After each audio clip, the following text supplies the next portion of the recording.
안녕하세요. 29번째 디딤 영상을 시작하도록 하겠습니다. 자, 저번 시간에는 총 공급과 총 수요의 의미와 그 다음에 그 구성 요소, 그 다음에 총 수요 곡선과 총 공급 곡선이 오른쪽 또는 왼쪽으로 이동할 때 물가와 그 다음에 실질 GDP가 어떻게 변화하는지 이런 내용들에 대해서 공부했죠. 자, 좀 더 알아보기 2개 하고 그다음에 문제 풀어보고 요 디딤 영상은 마치도록 하겠습니다. 자, 총 수요와 총 공급의 균형 이렇게 돼 있는데, 자, 총 수요와 총 공급이 불균형을 이루면은 자, 어떻게 될까요? 자, 이렇게 됐을 때 여기가 물가가 되고 여기가 GDP가 되겠죠? 실질 GDP가 됐을 때 여기서 요게 균형을 이루는 거고, 요게 AS 곡선, 다시 말하면은 총 공급 곡선이고 요게 총 수요 곡선이죠. 이렇게 됐을 때, 자, 근데 지금 총 수요가 총 공급보다 크면 요 P1일 때를 얘기하는 거죠. P1. 자, 이렇게 총 수요가 총 공급보다 크면은 어떻게 될까요? 사려는 경향이 팔려는 경향보다 더 많은 거죠. 그러면 어떻게 될까요? 만들면은 다 팔리겠죠.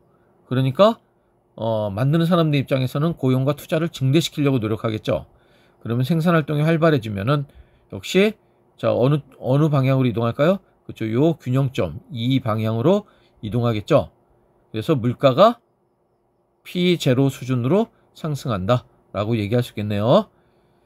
자, 반대로 여기 P2라고 하면은 총 수요보다 총 공급이 더 크면 어떻게 될까요? 팔려는 경향이 더 큰 거죠. 그러면은 안 팔리는 게 많다는 얘기죠, 이만큼. 자, 그러면은 재고가 증가하고 생산활동이 위축돼서 결국은 실업이 증가하면은 어떻게 될까요? 물가는 내려가겠죠. 자, 이 점까지 내려간다. 자, 그래서 결국은 총 수요와 총 공급이 같은 지점에서 결국은 이 어떤 균형을 이루게 된다라는 얘기를 하고 있는 겁니다. 그래서 총수요 총공급은 일치한다 이렇게 얘기할 수 있겠습니다. 그래서 총수요 곡선이 이동하는 이유 요 두 번째 내용을 좀 더 알아보기를 하도록 할게요. 첫 번째, 자, 총수요의 구성 요소가 소비, 투자, 정부 지출, 순수출 이렇게 구성이 된다고 그랬죠. 그래서 소비 지출의 변동을 보면은 자, 사람들 세금을 인하해 주거나 주식시장이 호황이 되거나 그러면은 주어진 물가 수준에서 소비 지출을 증가시키려고 사람들이 뭔가 소비하려는 경향이 더 커지는 거죠. 그래서 총수요 곡선을 오른쪽으로 이동시키는 거고, 반대로 세금을 인상하거나 주식시장이 침체되거나 이러면은 소비 지출을 감소하려는 경향이 커지겠죠. 자, 그래서 소비 지출이 감소하니까 총수요 곡선이 왼쪽으로 이동하겠죠. 그 다음에 자, 투자 지출의 변동 이렇게 되어 있는데, 두 번째, 장내 경기에 대해서 기업이 낙관적인 전망하거나 통화량 증가에 따른 이자율이 하락해서 어떤 투자에 따른 어떤 부담이 줄어들거나 하면은 어떻게 될까요? 기업은 투자 지출을 증가시키려고 하겠죠. 그러면은 결국 총수요 곡선이 오른쪽으로 이동한다 이렇게 얘기할 수 있겠네요.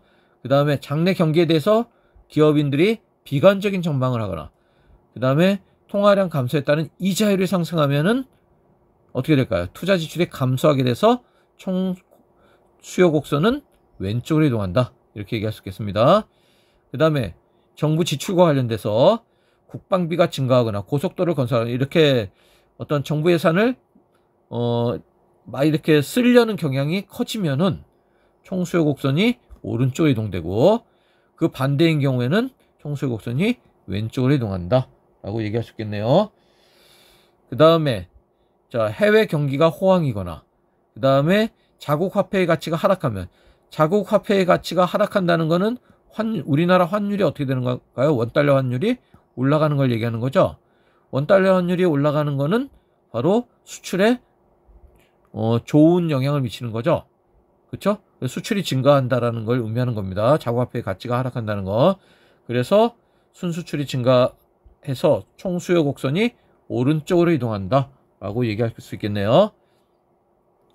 반대로 해외 경기가 침체되거나 자국 화폐의 가치가 상승하면, 다시 말하면 자국 화폐의 가치가 상승한다는 건 환율이 떨어지는 걸 얘기하는 거죠. 환율이 떨어지면은 수출이 감소하는 요인이 되겠죠. 그래서 총수요 곡선이 왼쪽으로 이동한다. 이렇게 얘기할 수 있겠습니다. 자, 학습지 71쪽에 있는 질문 만들기. 자, 각자 질문을 이렇게 교과서 내용 읽어가면서 질문 하나 만들어 주시기 바랍니다. 자, 그러면은 학습지 72쪽에 있는 개념 체크 문제를 풀어보도록 할게요.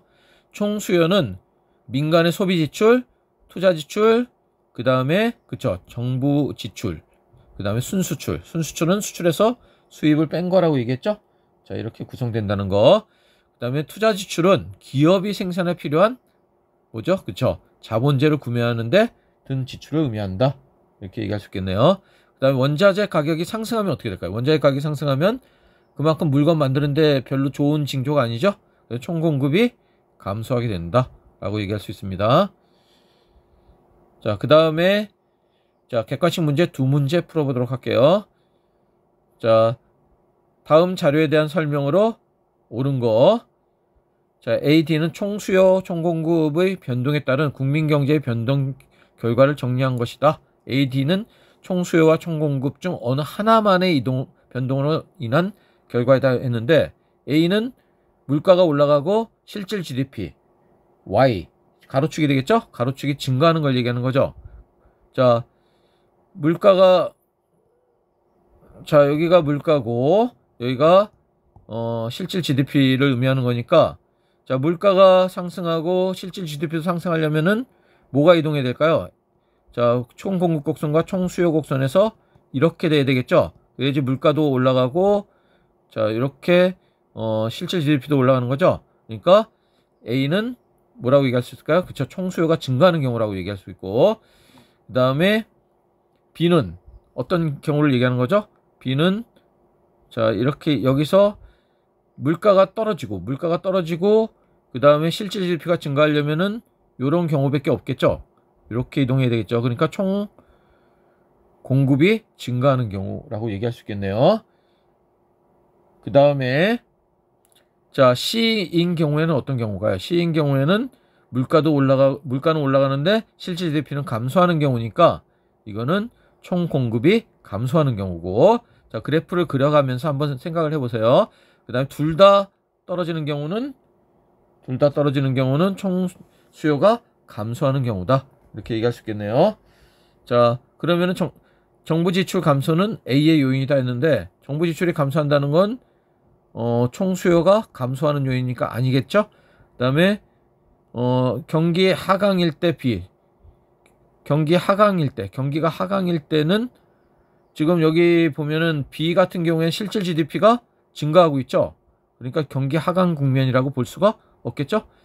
D에 대한 대책으로는 총 수요가 감소하는데 여기는 물가도 떨어지고 실질 GDP도 감소하나, 굉장히 안 좋은 실질 GDP가 감소하니까 이런 지금 경기가 안 좋아지는 쪽으로 가겠죠. 그러니까 이럴 때는 중앙은행이 금리를 어떻게 될까요? 내려야 되겠죠. 그래서 정답은 3번이 되겠습니다. 그 다음에 A는 총 수요가 감소하고, 그 다음에 B는 총 공급 감소로 인한 결과이다. 틀렸죠? 그 다음에 5번 C는 B와 달리 총 공급 C는 총 공급, 그 다음에 B는 총 공급, 이렇게 되겠죠? 둘 다 총 공급 변동을 인한 거니까 5번도 틀렸습니다. 그 다음 2번 문제. 그림은 각국 국민경제 균형점 E, A, B, C 변동을 나타낸 것이라고 얘기합니다. 각국의 총수요 곡선은 우하향, 총공급 곡선은 우상향이고, 균형점의 변동은 총수요 또는 총공급 중 하나만의 변동으로 나타낸다 라고 했습니다. 먼저 그러면은 E에서 A로 가는 건 뭘 의미할까요? E에서 A로 가는 거는 물가가 올라가는 거고, 그 다음에 실질 GDP는 감소하는 거죠. 자, 어떤 경우에 그렇죠? 자, 물가가 올라가고 실질 GDP는 감소하려면은 이렇게 돼야 되겠죠. 그러니까 총 공급이 감소하는 경우. 그 다음에 A에서 B는 뭘까요? A에서 B는 물가가 올라가고 실질 GDP는 증가하는 경우죠. 그 경우는 총 수요가 증가하는 경우라고 볼 수 있겠죠. 그 다음에 B에서 C는 물가가 떨어지고 지금 어떻게 되겠어요? 실질 GDP는 증가하고 있죠. 자, 어떤 경우죠?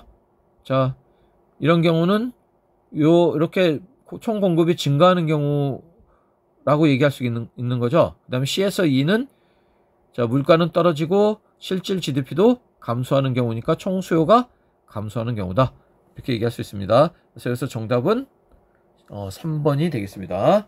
3번이 되겠고, 여기서 5번을 보면은 각국 중앙은행은 국공채 매입을 통해서 자, C에서 2로 이동, C에서 2로 이동은 지금 물가가 하락하고 있는 상황이죠.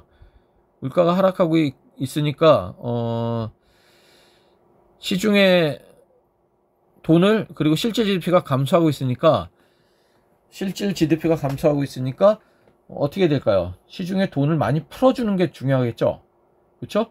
그러니까 만약에 그 정부가 국공채를 매입하게 되면 어떻게 될까요? 국공채를 매입하게 되면은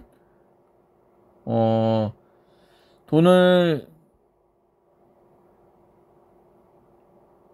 풀어준다고 얘기는 할 수 있겠죠. 풀어준다고 얘기할 수 있는데 C에서 1호의 변동을 유도할 수 있다. 아니죠. 국공채를 매입한다는 것은 돈을 풀어주는 거니까 C에서 1호의 이동을 유도하는 건 아니죠. 그러니까 5번이 틀렸습니다. 자, 여기서 정답은 3번이라고 볼 수 있겠습니다. 수고했습니다.